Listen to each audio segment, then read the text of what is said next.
Right, sent to this now. The Democratic Alliance has slammed Public Enterprises Minister Pravin Gordhan's legal threats against the Portfolio Committee's report on the failed SAA-Takatso deal. The party says if the minister goes ahead with his threat, he should not use public funds. The committee indicated it will request the Special Investigating Unit to probe the collapse of the SAA deal. For more on this, I'm joined now by Dr. Mimmy Gondwe, the Member of Parliament for the Democratic Alliance. Good to have you. And thank you very much for your time. I suppose, let's start at this point. Have you had any indication from the Minister following the adoption of the report what action he's going to take? Good evening, Thabo, and good evening to your viewers and listeners on Newzroom Afrika. Thank you so much for having me. No, at this point, we've not, received any correspondence from Minister Gordhan. The committee adopted the report on Wednesday morning. And the same morning, prior to us adopting the report, we received the letter from Minister Gordhan marked confidential. It was emailed to the committee, and he threatened that should the committee adopt and publish the report on the alleged irregularities in relation to the SAA-Takatso deal, you will know, Thabo, that for us to actually even scrutinize the deal is because the former DG Tlakudi alleged that there were a number of irregularities in relation to the deal, including that the Takatso consortium was not originally listed in the list of preferred or shortlisted bidders, and the undervaluation of SAA. So Minister Gordhan has threatened that should we adopt and publish the report, he will take the report on judicial review. And Thabo, as the committee, we are not moving from our position, our stance, and we really hope that Parliament will sit again before it rises, for the 7th administration to kick in, and then we'll be able to then, as a committee, table the report in the National Assembly, debate it, and if adopted by the National Assembly, it becomes a report of the House, and no longer a report of the committee. So now I know you say you received this letter just before you said, which was marked confidential, but there are some reports that seem to indicate that it got to the hands of some in the media. And what is being reported there is that the letter could have said its biggest bone of contention is that your report has reached conclusions based on lies and deceit that are meant to confuse the public. What's the view of the committee on that particular point, that what you had taken into consideration are lies, conjecture, fabrications and distortions? That's not true. And let me set the record straight around the letter that Minister Gordhan sent to the committee. In the letter, Minister Gordhan alleges that the chairperson is asking the committee to undermine Parliament by promoting and enhancing the dishonesty of a former employee of the department. He also argues that this approach undermines the sustainability of SSA and its ability to raise future investments.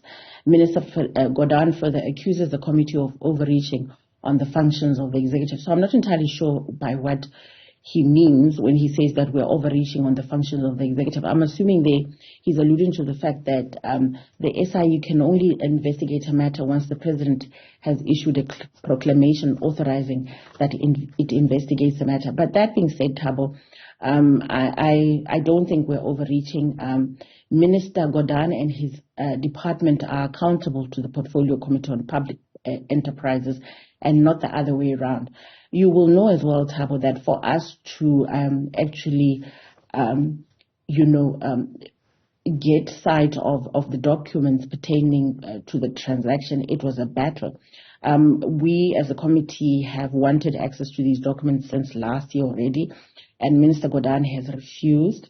And eventually, when we were given access to these documents, he wanted us to sign a non-disclosure agreement, and he even threatened at that point that should we disclose the contents of the terms and conditions, of the transaction, then we could be subject to legal action. So this is a second threat that he's making against the committee, and we really feel that he's undermining, the legislative oversight role of Parliament, which is conferred by Chapter 4 of the Constitution. And, we've, from the word go, we've had issues with the veil of secrecy that this transaction was shrouded in. We couldn't understand. The subject matter of this transaction is a state-owned or public-owned entity, and so we couldn't understand why the need for this veil of secrecy, although the minister has indicated, at the time he said because it was a live transaction, it was governed by this confidentiality regime. But we could never understand why the minister, in the first place allowed for this transaction to be governed by this confidentiality regime. And more so given that, SAA has been at the receiving end of billions of rands in bailouts, in taxpayer-funded bailouts. And so members of the public have an interest in knowing, the terms and conditions of the sale. He not only kept it from Parliament and from members of the public, but National Treasury and the Auditor General. I mean, we interacted with the Auditor General as the committee, and the Office of the Auditor General indicated that they had trouble auditing, this particular transaction because they didn't have access to all the documents. Yeah. And by all the documents, they mean the share and purchase sale agreement, the valuation of SAA by R&B, yes, and the list of preferred bidders. And so, Thabo, I think, the minister is really... So let's stay on that a little bit. I mean, it seems to think that that's exactly what has happened here, that the committee, or at least the chairperson, has taken the committee along this lie of, for example, throughout those processes, wanting to distance the former DG from being directly involved in all those processes. Is that the understanding of the committee, that the former DG was not involved in those processes? Look, at this point, Thabo, one of the reasons why we preferred that it be investigated by the SIU is that we felt we really couldn't do, the investigation into the allegations justice. We were limited in our capability, and we felt we needed a body that would have the capability and the know-how to really investigate this deal and determine whether indeed there were any irregularities in relation to the negotiations around, this now doomed deal. And so, no, at this point, I really can't say, for certain what is, what is the situation around that. But I want to just categorically state that the only reason why we took the decision to have the SIU investigate this deal was we felt that they had, better capabilities than us. There were a lot of unanswered questions, and Thabo, also around whether there was due diligence done on the consortium, on the Takatso consortium, and its ability to actually consummate this deal and provide the equity that was needed, and also whether there was due diligence done on the valuation by R&B. Yeah. So, all these questions need to be answered, and we felt we were not in a position to be able to, provide the answers to these questions. So, according to the Minister, your report seems to have taken into consideration irrelevant facts, but one, ignored some of the submissions that they would have made as the department, including ignoring legal advice from the parliamentary's legal advisor that there was no corruption or any sort of maladministration in the deal. I think we took into consideration all the information that we could. We received the documents. As I said, we had sight of them. It was a bulky file. I doubt even parliamentary legal services could do justice in terms of being able to provide, a conclusive analysis on whether there were any irregularities and the like. And I think the legal advisor was also at pains to point that out, he's not in a position to really say so conclusively, but on at first glance, the situation was that there were no irregularities. So we wanted someone to dig deeper, to go in depth and have a look at all the documents and be able to provide some of the questions, the answers rather to the unanswered questions that I've mentioned. So let's go to the question of separation of powers. The minister is saying, well, we must remember that there is also separation of powers, and the executive, I suppose, or government in this instance, has got a right to leverage commercial transactions for the benefit of government, and Parliament in their report are seemingly overstepping their mandate there and interfering with that particular process. No, we don't agree with that. He accuses, as I said earlier, the committee of overreaching on the functions of the executive. But you have to remember that in terms of the separation of powers, and I want to also allude to Chapter 4 of the Constitution, we have oversight over his department. We have oversight over this particular transaction. And the fact that it was shrouded in this veil of secrecy, we couldn't even exercise adequate oversight. We didn't even have time to exercise oversight over this transaction. It was not only us, as I mentioned earlier, it was also the Office of the Auditor General. So no, I don't believe that we've overreached, but let's leave it to the courts. He's well within his rights to take this report on judicial review. But by that time, it won't just be our report.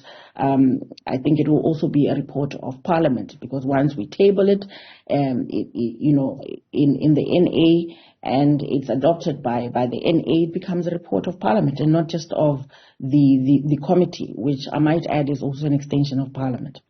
The committee doesn't feel it exceeded its mandate given to it by the Speaker. No, we don't feel we exceeded our mandate. In terms of investigating whether there is any merit to the allegations leveled at the DPE by former DG. The Minister seems to understand that's all you were supposed to really investigate. No, we did not overreach our mandate. Our mandate, and I want to repeat that, we have oversight.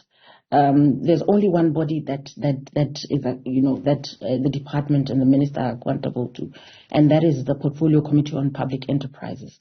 And we have a right to exercise legislative oversight as a committee of Parliament. And no, I do not believe that at this point we have overreached our mandate. Now, we know all exercise of public power is reviewable in this country by Parliament, by other bodies, and by relevant powers that have the power to review things like deals and people that have capabilities to do so. From the point of Parliament, has the decision maker here acted within the scope of their powers and discretion that has been conferred in as far as this deal, how it was constructed, but even later on now it being called off? We're hoping that the investigation by the SAU will be able to determine conclusively whether or not, Minister Gordhan, what he did was above board. Thabo, it's actually quite concerning that even though Minister Gordhan has maintained that, the deal was above board and there's nothing untoward about anything that took place around the deal, that he is threatening legal action against the committee for the second time. And so it's worrying. And if he's got nothing to hide, and, then he's got nothing to worry about, and he should just allow the SIU to investigate this deal and allow the committee to do its work. So let's talk about that a little bit more and your views on what should happen as far as those legal costs is concerned. Well, our laws, as far as I know, unless a court, of course, orders personal costs, indemnifies ministers from legal costs incurred in the course of legal proceedings brought against them through the work that they do as ministers. So one would find it very difficult to say the minister is going to say, well, I'll pay this in my own personal costs, unless there's a court that's going to say so. But that's just our opinion, that he should not be using taxpayer money to mount any legal action against Parliament or the Portfolio Committee, because he chose to keep the details of this deal secret from Parliament. So it doesn't make sense that if you chose to keep the details of a deal secret from Parliament, and now you want to use taxpayers' money, not only from Parliament, from National Treasury and the Office of the Auditor General, now you want to use taxpayers' money to mount legal action against Parliament. No, it doesn't make sense. And that's the only reason that we're saying that. And he's well within his rights to mount any legal action against Parliament. But all we're saying is that because he chose to keep the details of this SAA-Takatso deal secret, from the public as well as from Parliament and National Treasury and the Office of the Auditor General, he should not be using taxpayers' monies. And then, as I said earlier, Thabo, SAA has benefited extensively and considerably, billions and billions of rands from taxpayer-funded bailouts, and yet he didn't see it fit to take Treasury into his confidence, for example, around the details of the deal. Yeah. So no, that's the only reason we're saying that he shouldn't, because he chose to keep the details of this deal from Parliament and other important government institutions. So there's a sense that also this adversarial kind of conduct that the minister says is coming from the Portfolio Committee is aimed at impugning the reputation, not just of his, but of the staff and of the entire department. No, that's not true, Thabo. That's not true at all. And look, this has got nothing. It's not personal. It's not. Look, we have a responsibility to exercise oversight over SAA. So all we're trying to do is to, discharge our responsibilities as Parliament. And so I think it's quite disingenuous of him to say that, by us doing this, we're threatening, the livelihood of employees of SAA or the well-being of SAA. No, on the contrary, we want what's best for it. Just the other day, we had an oral question session where Minister Gordhan wasn't there, but his deputy was there. And I asked, and I said, Minister Gordhan, you indicated that despite the cancellation of, because we were concerned that what will happen to SAA once this deal is cancelled. This deal was touted to bring in a lot of equity into SAA. And Minister Gordhan has indicated that SAA can sustain itself for 12 to 18 months following the cancellation of the deal. And I was at pains during that oral questions session to ask, give us details on how SAA will sustain itself despite the cancellation of this deal. Will we need to bail it out again? What's going to happen? Is it going to get another equity partner with very deep pockets? What's going to happen? And so we are concerned about the well-being of SAA. We want it to be a going concern. We don't want it to collapse. We don't want it going back to business rescue. Yeah. And so I think it's quite disingenuous of the minister to make us out as if, we don't care about SAA rather. On that score, I think a statement attributed to the deputy minister I heard in one of the reporting last week says that, SAA is still committed to finding an equity partner, but government now seeing itself as the majority shareholder going forward. So even if they do get a partner, it will be a minority stake that will be given to the equity partner. Well, what's your view on that as the Democratic Alliance?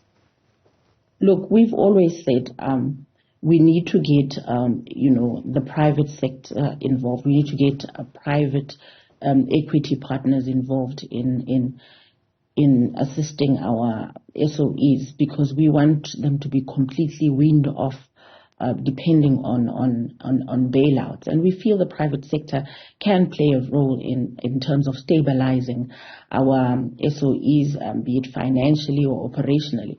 And so, look, the ANC is entitled to its view around, privatization, but we feel it's got more, more good to offer our SOEs, than anything bad. So, we are all for, private equity investment coming in. And I remember criticizing, the ANC for that, to say that, if the cancellation of the deal, if it's shown us anything, is that the ANC government is not serious about bringing in, private equity investment in stabilizing our SOEs and weaning them off being, wholly dependent on government bailouts. Dr. Mimmy Gondwe, I appreciate your time. Thanks so much for coming on Member of Parliament there for the Democratic Alliance.